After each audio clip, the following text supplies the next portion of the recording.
Place your hands on the client's head and take 3 deep breaths in through the nose and slowly out through the nose. This helps to ground you and the other person, it stills the mind, and it brings you both into the moment. Pranayama is classically used in Ayurveda. Place some oil on your hands and then warm up the muscle tissue. You can do some squeezing along the upper traps, and also make sure that you do a little bit along the neck as well to warm up all the muscles that you're about to work on throughout this really nice, relaxing sequence. Do a thumb push on both sides of the upper traps, right where my thumb is right there. This is a classic trigger point, and breaking up the knots and softening the muscle tissue in this area will help to decrease tension, potential headaches, and it's a really nice stress reliever. Use the flats of your knuckles to do a percussive technique. If you do this for under 30 seconds, it will be more stimulating for someone who's feeling sluggish, and if you do it for more than 30 seconds, it will be more relaxing. In Indian head massage, this is known as ironing down, and it's believed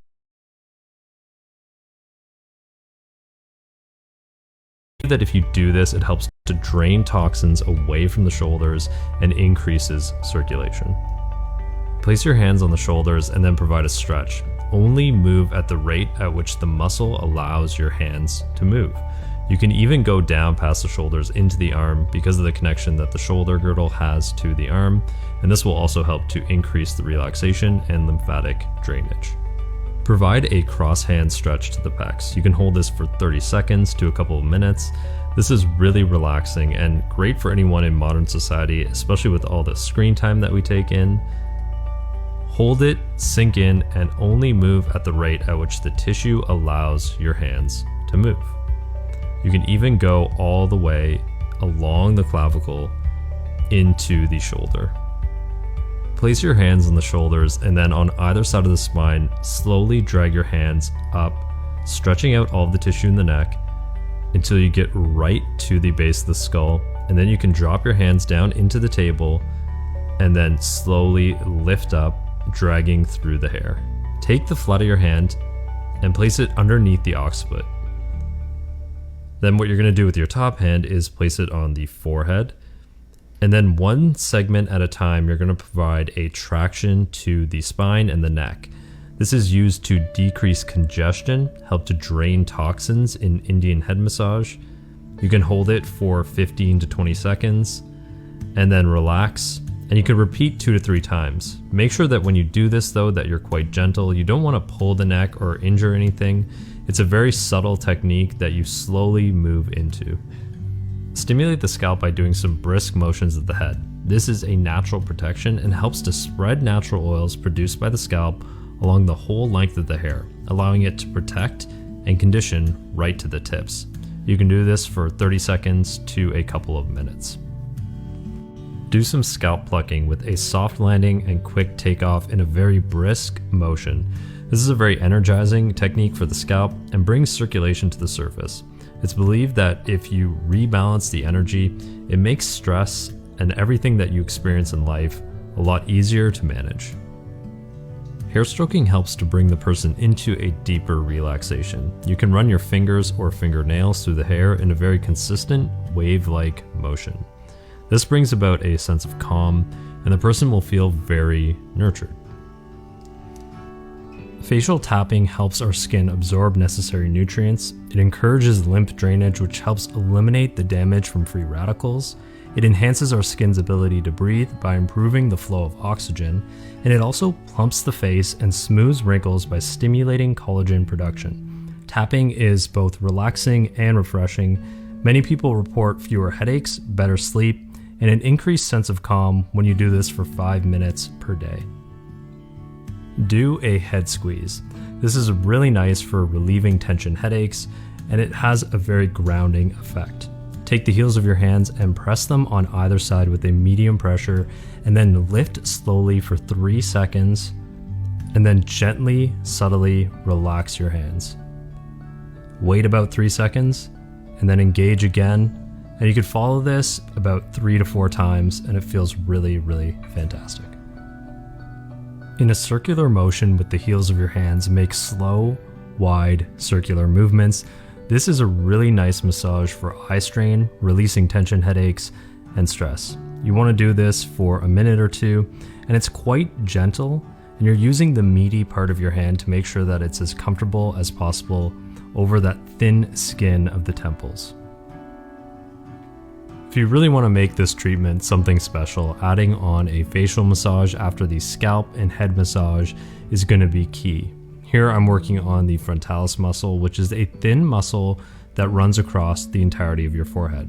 When you have a frontalis strain, it manifests through pain across the forehead or tension headaches.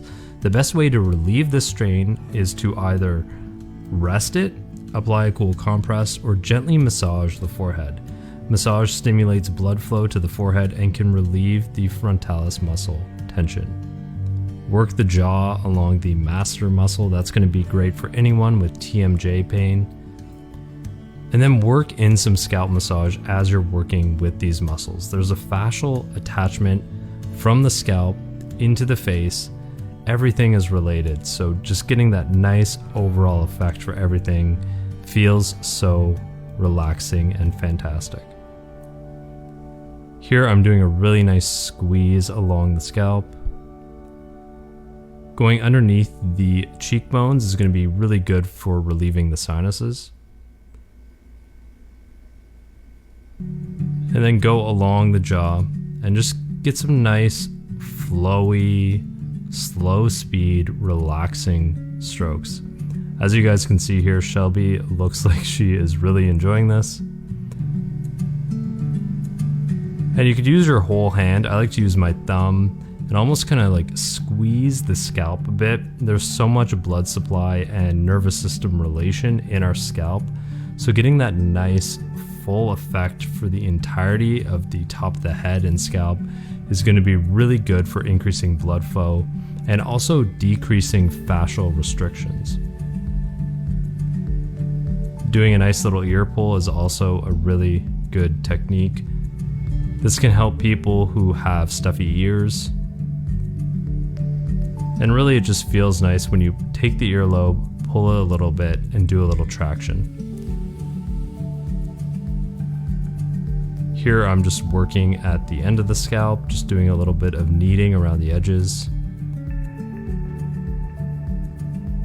It's really nice to just do a little 4 to 5 minute facial massage at the end of the head massage. Towards the end of the treatment, get some more scalp massage in. According to research, scalp massage increases hair thickness by stretching the cells of hair follicles. This, in turn, stimulates the follicles to produce thicker hair.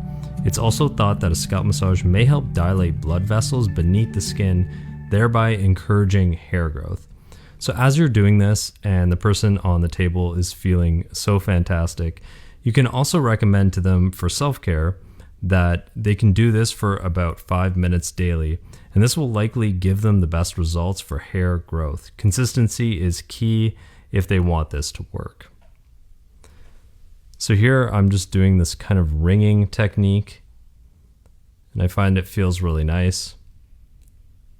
It's good to work the scalp in a lot of different ways, and that way you're going to stimulate blood vessels all over the scalp in different ways.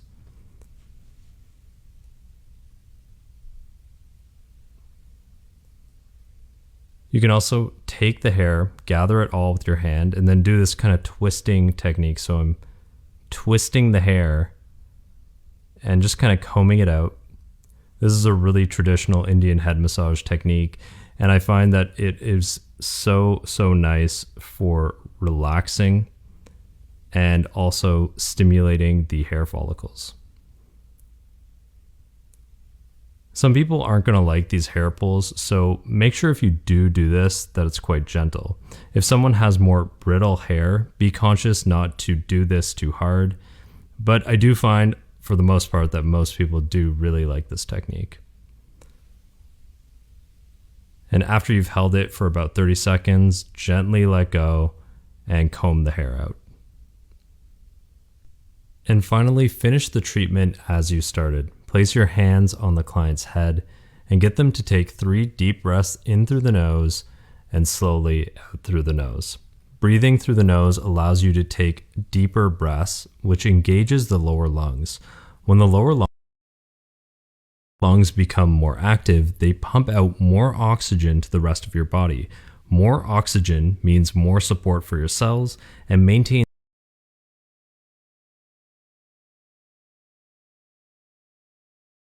healthy tissue as well as organ function. This is going to be really grounding. It's going to help the person appreciate the treatment, be grateful for the experience that they just had, and it's a really good way to connect with your client.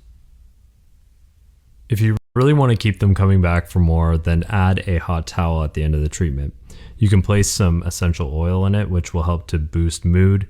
It can also improve sleep and reduce anxiety and pain.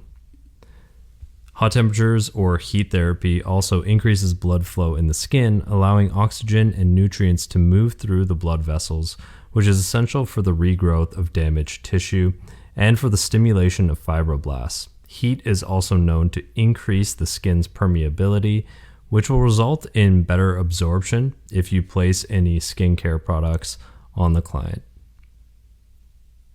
Hold the towel in place for a couple minutes. Take a couple deep breaths with them.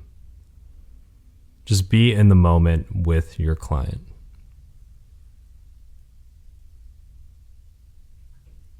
After the towel's been on for a couple minutes and you feel like they've absorbed those smells and you can feel the sense of relaxation in them, you can then take the towel off and give them a moment to rest.